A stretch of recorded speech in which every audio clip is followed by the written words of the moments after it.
Todos los miércoles, por esta puerta, a espaldas de Palacio de Gobierno, ingresan los 18 ministros de Estado para reunirse con el premier Guido Bellido y el presidente Pedro Castillo. Se trata de la reunión más importante del Ejecutivo, el Consejo de Ministros, que se celebra semanalmente, aquella en la que los jefes de cada cartera hacen propuestas, identifican problemáticas y donde principalmente se toman decisiones. En el último quinquenio, independientemente de quién se encuentre en el poder de turno, terminó por oficializarse una importante práctica democrática: ofrecer una conferencia de prensa después de cada uno de esos consejos de ministros para hacer públicas esas decisiones o hacer importantes anuncios, un hábito que parecía haberse instaurado hasta ahora. Desde hace 4 semanas, el gobierno del presidente Pedro Castillo no ofrece conferencias de prensa y ante periodistas sin derecho a preguntar, una población menos informada. Pero la unidad de investigación de Latina Noticias ha encontrado una manera diferente de conocer lo que ocurre, se discute y se decide aquí adentro. Es tan importante lo que se decide en cada Consejo de Ministros que de cada una de esas reuniones de los miércoles se levanta un acta. Nunca antes como ahora, estos documentos habían resultado clave para descifrar a un gobierno.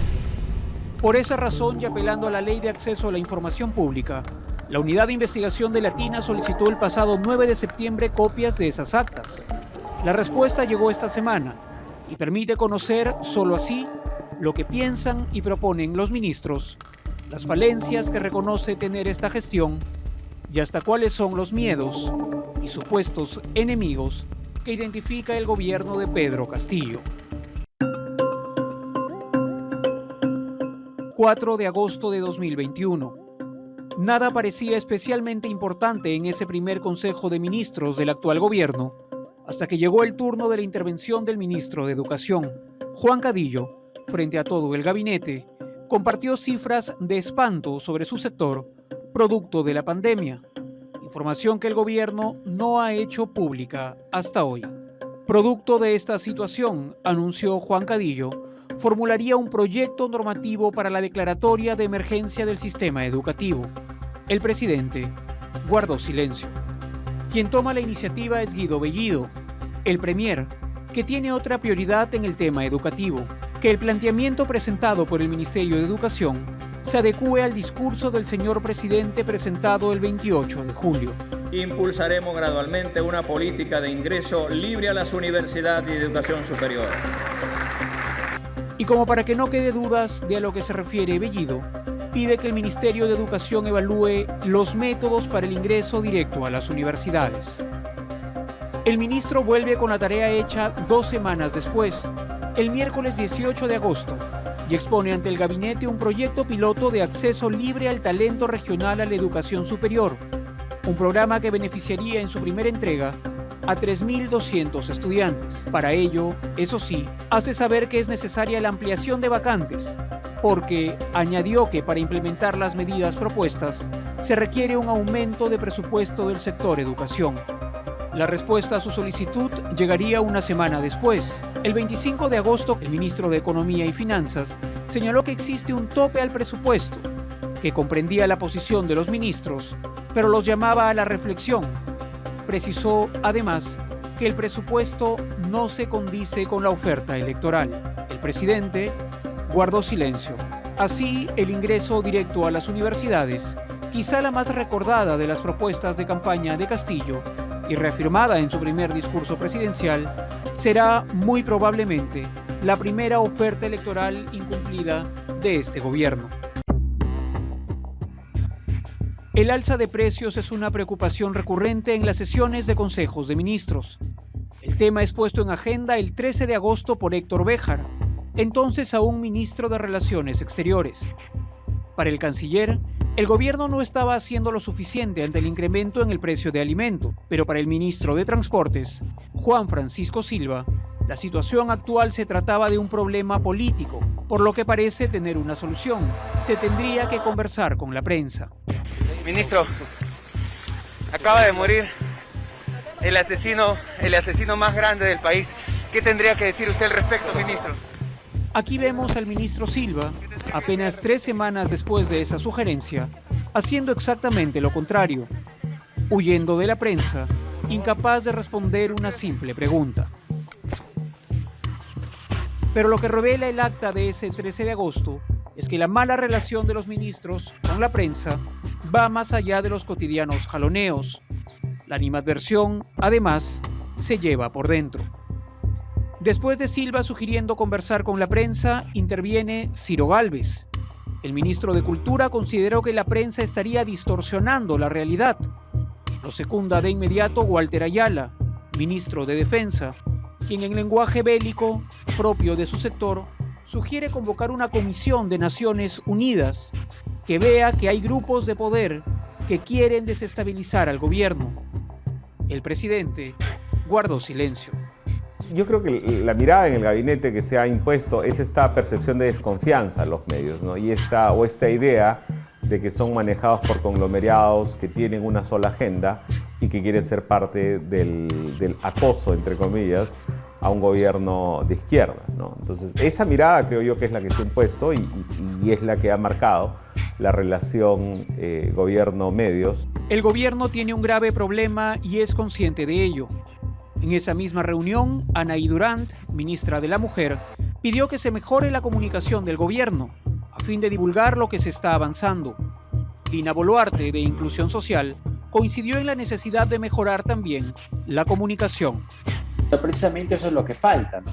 Falta un manejo profesional, comunicacional, de política elemental, ¿no? Dentro de sus comunicaciones, ¿no? Creo yo que los mismos ministros, más allá si son polémicos o no, sienten que ellos mismos tienen que llenar esos vacíos comunicacionales, ¿no? Que no hay una oficina que les pueda proveer esos insumos y que respalde esa estrategia de comunicación, ¿no? Ese mismo día, Pedro Franque, coincidiendo en la necesidad de una comunicación más eficiente, sugirió que ello ocurra mediante un gabinete de prensa.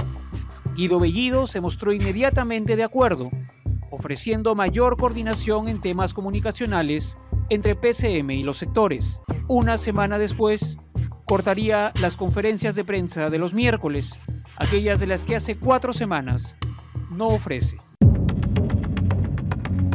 Bien dicen que es en las crisis donde termina de conocerse la verdadera personalidad de cada uno. Hemos llegado ya al 18 de agosto y el Consejo de Ministros abre la sesión con un tema espinoso. ¿Qué hacer con Héctor Béjar y sus indignantes declaraciones sobre el terrorismo? Para el ministro de Defensa, Walter Ayala, estaba claro. Las declaraciones de Béjar habían producido malestar en la comandancia de la Marina de Guerra del Perú, pues se sabe, dice, que el terrorismo empezó en Ayacucho por Sendero Luminoso. Ayala contó que le había pedido a Béjar aclarar lo acontecido. Para el ministro de Justicia, Aníbal Torres, por el tema el Poder Legislativo podría incluso buscar la vacancia presidencial, por lo que consideraba se debía asumir las consecuencias de esas declaraciones desafortunadas. Pero no son las declaraciones de Ayala ni de Torres las que llaman allí la atención. En el caso del ministro de Economía y el ministro de Salud, tienen una personalidad política, tienen ideas políticas progresistas, de izquierda también, y a pesar de ello transmiten eso de que creo yo que no lo dirían en una reunión pública, porque se sienten seguramente con mayor libertad de hacerlo frente a colegas que seguramente ellos estiman que son más radicales, ¿no? Lejos de cualquier autocrítica, el ministro de Economía consideró el tema como una ofensiva de la derecha, con el objetivo de generar ingobernabilidad, que van a interpelar a los ministros mediante una ofensiva rápida, lo que podría evitarse mejorando, dijo, el tema comunicacional, con una política de alianzas y un frente interno. Lo sigue en el mismo ánimo Hernando Ceballos. Para el ministro de Salud, el objetivo del monopolio de los medios era demoler al presidente de la República. Dijo que fue un error político dejar que las Fuerzas Armadas se pronuncien sobre el tema Béjar y al respecto consultó cuál es la política del gobierno ante esta coyuntura. El presidente guardó silencio. Una cosa importante de este periodo es que se da la primera crisis ministerial, que es la que planteó el canciller Béjar. En la sesión correspondiente a esos días, pues uno no ve cuál fue realmente la posición de Castillo, ¿no? Que es al final a quienes reportan los ministros. Guido Bellido se ha encargado de construir para la palestra un personaje político que hace de la provocación su principal arma. Castilla si mi pipas, rimasum mi guayquicuna panaicuna. Una característica que ha explotado no solo en el Congreso, sino a diario con los periodistas. Tienes que lavarte el oído porque... ¿Perdón? Tienes que lavarte el oído porque no escuchas. Pero no es así como lo registran las actas de los consejos de ministros. Sus intervenciones allí parecieran las de un tecnócrata muy responsable con las cuentas del Estado, un riguroso guardián del presupuesto público. El 25 de agosto el Ejecutivo discute a la interna qué hacer con la ley que elimina el régimen CAS, en el que se encuentran miles de trabajadores estatales y que el Congreso anterior promulgó sin tener en cuenta el impacto que significaría para la planilla pública. El gobierno anterior había solicitado declarar la inconstitucionalidad de la ley ante el Tribunal Constitucional, donde aún se evalúa el tema. Pero en esa reunión, Iber Maraví, ministro de Trabajo, planteó evaluar la posibilidad de presentar un desistimiento de la demanda, es decir, de que el gobierno de Castillo sí acate la ley. Pero es el presidente del Consejo de Ministros, Bellido, quien le pone el pare, señalando que el tema tendría que discutirse con mayor amplitud, siendo un reto para el gobierno ir a un régimen general. El premier no cambia de opinión ni con la intervención del ministro de Salud, que pide honrar el compromiso con el pueblo, ni con la opinión de Dina Boluarte, que indica que el régimen CAS vulnera los derechos laborales. Bellido había dicho que no y es no.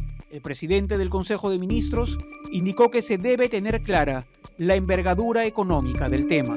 Sí, en general se nota un Bellido, digamos, más prudente, un Bellido más consciente de ciertos límites y que efectivamente contrasta, ¿no? Con esta mirada, si quieres, de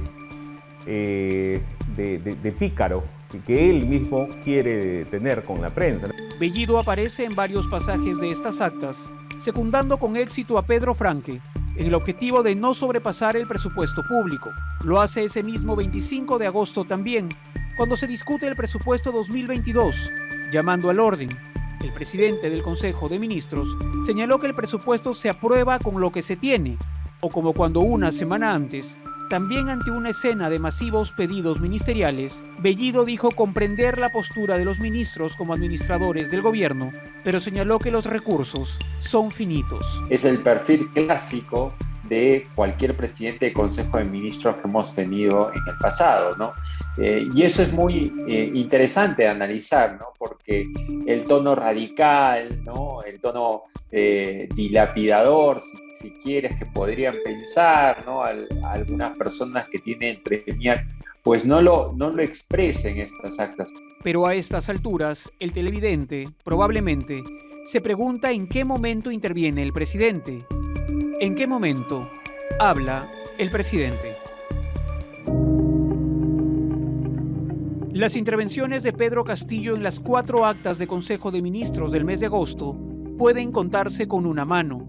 En 50 páginas, Castillo apenas aparece citado. Como primer insumo te diría, ya me llama la atención ver a un presidente Castillo bastante poco participativo, ¿no? Dejando que el mando de las sesiones del Consejo de Ministros lo tome el premier y sus ministros, ¿no?